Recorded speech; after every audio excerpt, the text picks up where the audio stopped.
Sonolo podcast. I'm your host, and here I have this handsome man. He's feeling pressure. Ik zeg het niet. Ja, om te beginnen er is ook om nicknames. They call me Jood, they call me Joey, they call me King J, the latest. But all of them I'm taking as it comes. Because at the end of the day, I need to be who I am. Nice. Jood Story, vertel ons van jou, hoe je goed gaat. Wat is dit? Dat proces. Ik zei je. Oké, ja.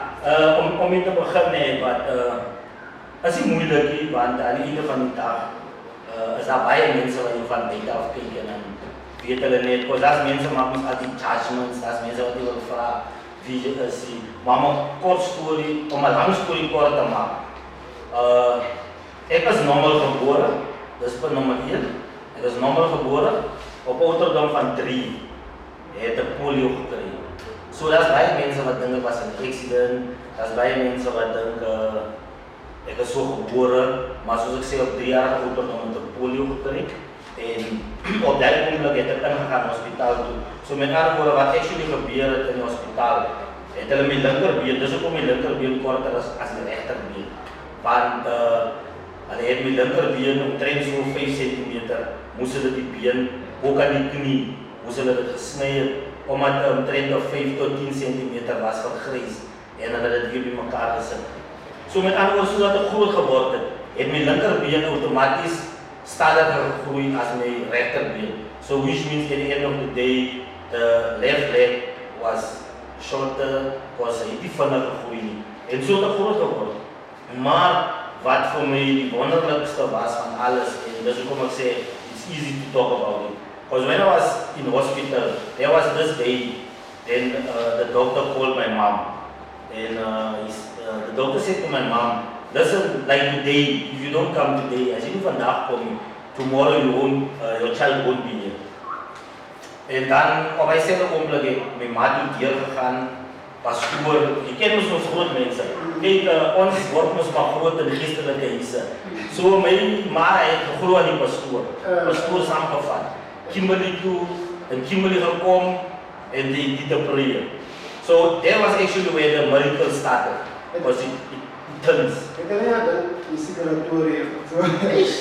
Je kent ons, bij ons groot mensen, het was ook zo groot geworden. Zo ze heeft toen ook zo gedacht, ik denk dat is waar die pastoor in gekomen. Ja, ik denk dat is waar die pastoor in gekomen.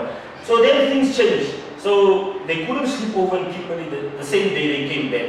Maar die reden waarom we actually daar gaan het was, I couldn't eat by myself or they couldn't even feed me. I did eat through pints, that was the main thing. So they went there, prayed for me, and then they came back, they left me there as a 3-year-old child. And then 2 days after that, the doctor called and he said, KG, the man, we took the pipes off. So at least we can feed him now. So was the paper after. And then on the 3rd day, they said, Nema, this guy doesn't even look like 3 days back, he couldn't move, he could do nothing. Then I was running around. So ek dink op my oomblik was actually the tape because there's only one guy who can protect us, who can lead us, who can fulfill us, who can make us strong. And that's the man from above. As God. So ek dink op daai oomblik hy het 'n verandering gemaak en gesien, jong, die mannetjie, I can do something with him. So then I went and it was weer reg. I came back. So then I was at home. Ons weet mos hoe ons ouers. When you are, so I sort of want to change it at this time. The word, and I hope we will spread it out. The word disabled, because wanneer hulle kyk dan sien hulle in Afrikaans. Kyk in Afrikaans klink nie so mooi nie. Dit klink amper so jy vloek. Wanneer jy sê hy's crippled, you see. But in English they use the word disabled. But I actually also want that word to be changed. In a way, the reason why I'm saying it needs to be changed, because that's where a lot of people, when they grow up and they are disabled, I will just use it for now. Then it's like we, by using that word or putting that word on them, you actually make them disabled. You actually make them not functioning. Because disabled, you can go to the dictionary. It means you are dysfunctional. That's what the word disabled means. So at the end of the day, what I'm actually saying is that the word disabled, we just need to change it. And we don't even have to say people with a disability. Nah, we just need to say different able. Because by meaning that, the person can do something, but he just do it different. Because due to the fact that he's not normal, but he's just different able. Because there's a lot of people that are able, but there are those who can't even swim. So if you can't swim, you are different able because you can't swim. You see, so that is the word that I actually just want to change. By actually meaning that is where I want to come in as I grow up. When I was 8 years old, my mom still didn't want to send me to school. Then there was a principal in Dynascale. I usually, when I go to Dynascale, I make sure I visit the house. May his soul rest in peace, because he's no more. I make sure that I go there, because that year when I was turning 9 years, then the principal said to my mom, "Die man is not study on is.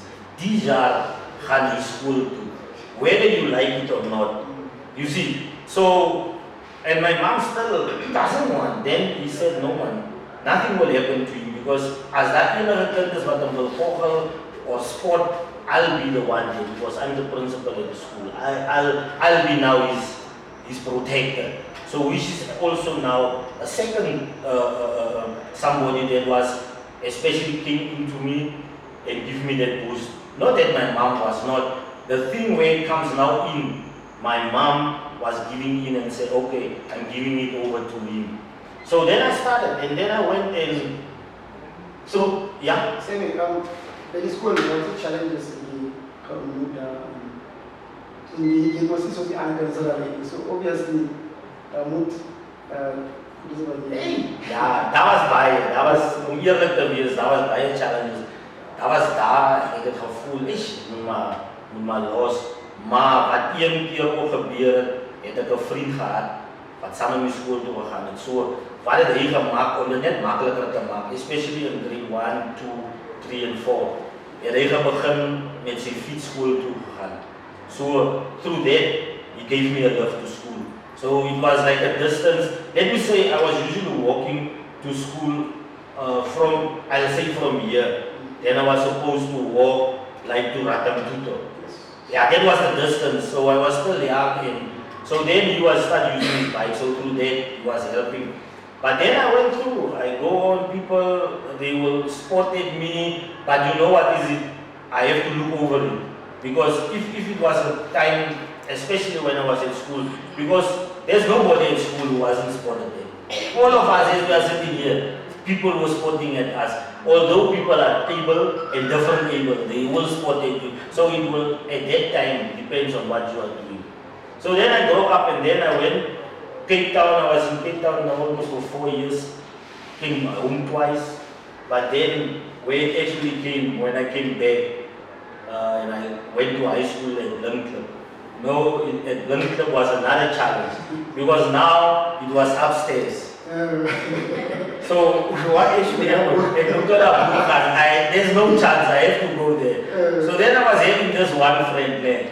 So usually you do class pizza, right? Name test in class. So then he was saying at my school bed, then he was saying, "Hey man, when you are writing, you must write like a lady, big letters, and then you must keep your book like this." So I just sit next to you, so I want to see when writing the test.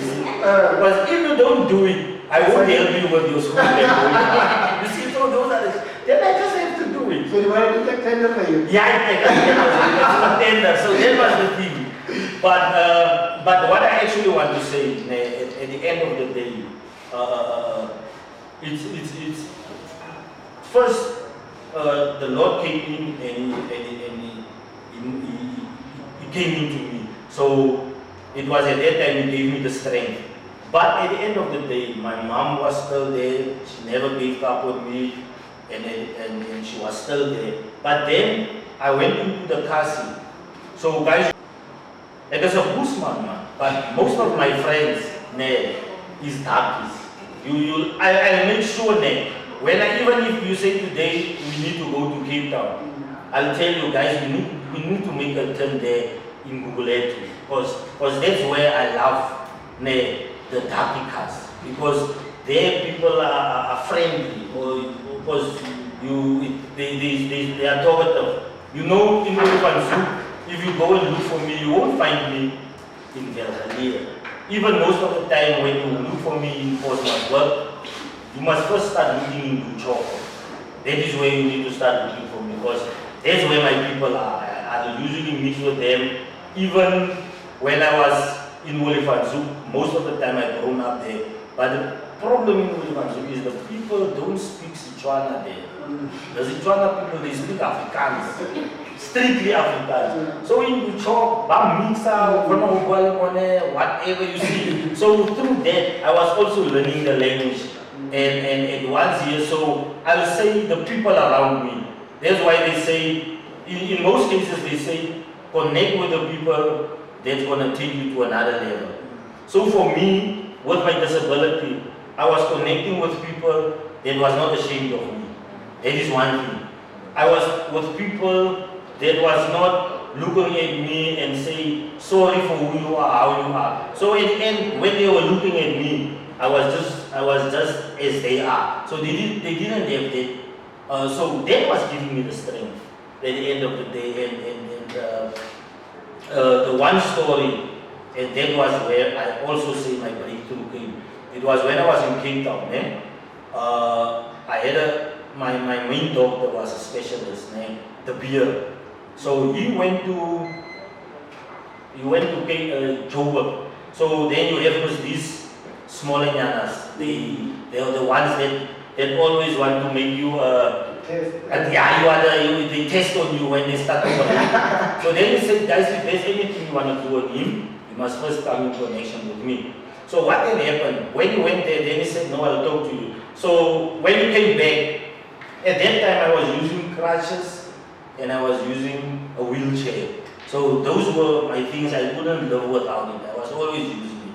So then at the day he sat with me and he said to me, Kasper, I want to talk to you today because these guys are the version of they did want to do an operation on you. So now what I actually want to say to you, or I want to ask you, is that there are two things now. I can operate on you, but there's two things. The first thing is that I see you are always using crutches and you are always using a wheelchair. So the problem is that by using those two things, because I was not walking with the crutches. You know what I did with the crutches? I put it there, then I swing. I was always swinging when moving forward. So with the wheelchair, I was just enjoying it because I did some wheelies and all that. With the wheelchair, there's nothing else to move.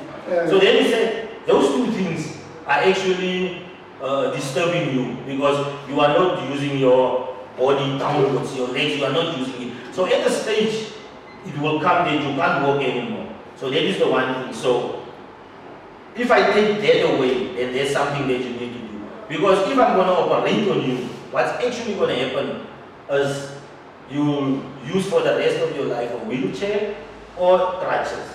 That may be doctor, so except doctor, you know when last was my mom here. My mom was like 6 months, 7 months back here. You are my father, you must make a decision. I can't make a decision. At that time I was 9 years. I mean, what decisions should I make? I enjoy wheelchair, I enjoy crutches. Then he said, doctor, I'm not going to operate on you. The best thing that I'm going to do now with you is that I'll get a physio for you and I'm sending you to the swimming pool. There, you will start now by swimming and make use of your legs. So I was there every day, in the morning for an hour, in the afternoon for an hour and a half. So through that, then he said, no, you'll see 1, 2, 3, you will be out of there. And where it actually comes in, it was once again where I was now using my own strength, and that decision I took it on myself. I'll join the swimming pool and the physio. So within 3 months' time, I was without the crutches and I was without the wheelchair. On my own, since I am like this, you know, for the past, since I came out of hospital, it's now for the past 36 years, I can say that I don't have any pain on my legs, which is something good. I've never went to hospital for anything regarding my legs.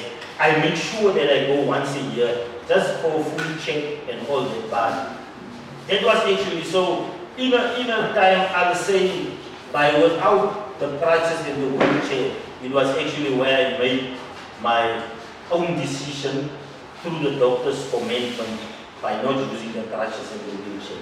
And then I had a world around me who are my supporting pillars. So, hoe je geëindigd bij je is zo'n werkwijze en ja, hij was een andere school. Klaargemaakt met school, zoals everybody, nee? Dat moet wel zeggen. We are just different people. Nee, we are just like the evil guys. You're looking for a job, you don't get it. So then at the day, it was that year, I think, where most of the companies got the pressure that you now need to start hiring different able people. And you know, through that, there was this lady who was working at the social service. Then she know me very well. She phoned me at that time and said, Bezuk are looking for different able people. You know, on the same day, she also gave my number to this other lady, Selma, who was also working there. Then she called me and she asked me if I'm different able. Then I told her, yeah, I'm different able. And then she asked me, will I come? Where am I? I said, no, I'm in Pulivanzuk, but Bezuk, I know Bezuk. When should I come? Can I be there tomorrow morning? That was around 2 when she phoned me. Then I said, no, it's not a problem. You know, when I went home, packed my bag, and then I came.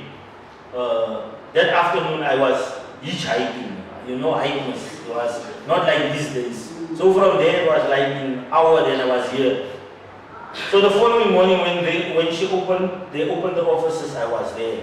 I met the Aubrey, and then I spoke with her, Selma, and then she said, okay, she'll go to HR because this is the process they are starting. So then I started there with them, like for 2 years. I was like a student, a learnership. I did for 2 years learnership. Then they sent me for all these speeches that I need to do, HIV/AIDS counseling. I did all that.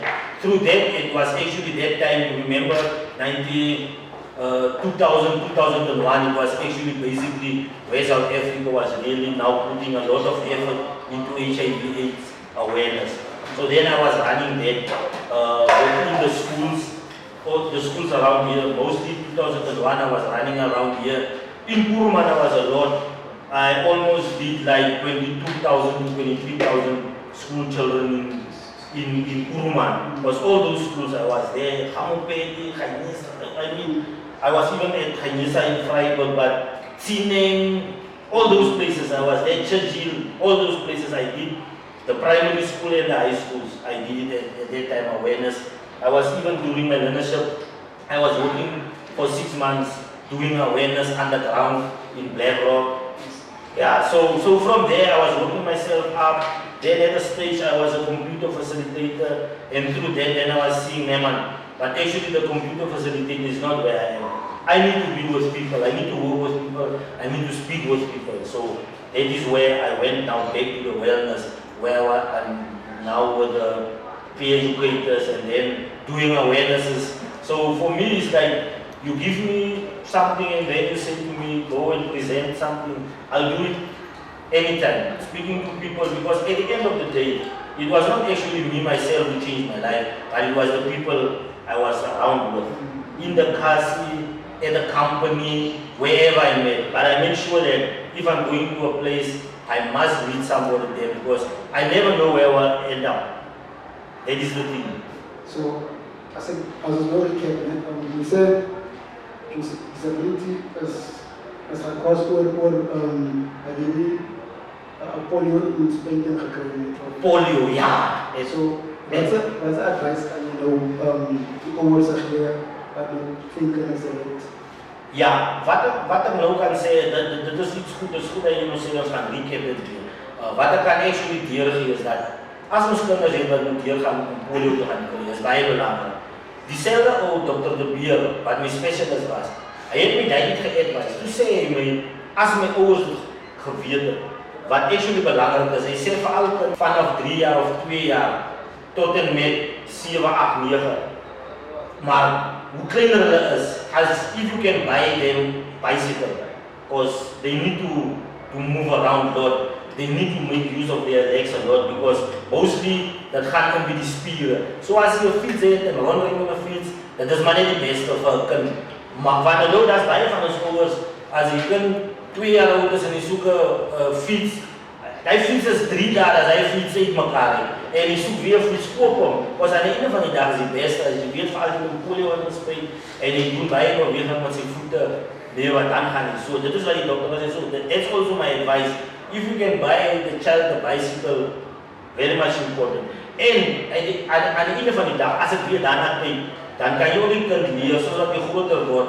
When you move for something around, you must know your surroundings. That is very much important, and it will make it much clearer when it comes now to driving, because they will always be on the lookout. Ladies and gentlemen, we married Khanyela Chulitu, Spengele Zahanas for polio. Mr. Nero, Mr. Jood, see you for Mr. Nero. But I thank you for your things as being there. Yeah, ek wil ook sê baie dankie. Maar let's keep up the good work. That's important. And those guys who are out there, who are in the corners, guys, if you want me to come personally to them, I'm available. So let's get them out, and then we take the world on. And don't forget the word different able, eh? Because this able meaning can do nothing. Thank you. All right, thank you, Mr. Jood.